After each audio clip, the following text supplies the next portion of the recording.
Riħ qawwi u x-xita ma taqta' xejn iddominaw il-lejl ta' bejn il-ġimgħa u s-sibt. Temp li ħalla ħerba totali fi Gżejjer Maltin. Fost l-ar mill-quta, il-Ground Nazzjonali f'Taqali illi sofra ħsarat estensivi.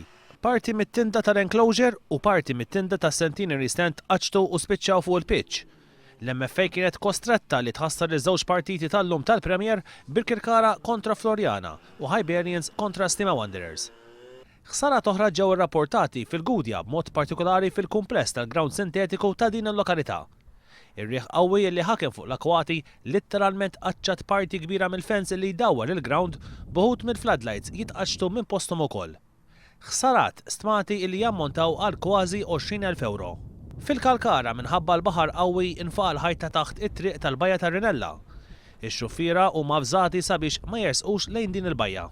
Ikkuntattjat minn One News id-Dipartiment tal-Protezzjoni Ċivili konferma li diversi toroq ġew imblukkati minn frijej ta' siġar illi tqaxtu minn posthom.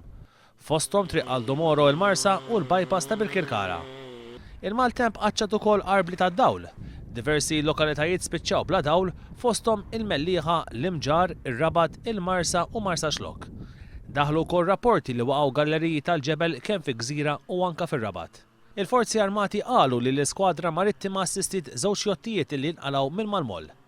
Intant matul il-jum l-Uffiċċju Meteoroloġiku tal-Ajruport Internazzjonali ta' Malta ħareġ twissi oħra dwar ir-riħ mixlok għal vant illi se jkun qawwi fuq l-inħawi fejn jaqbel tal-Gżejjer Maltin.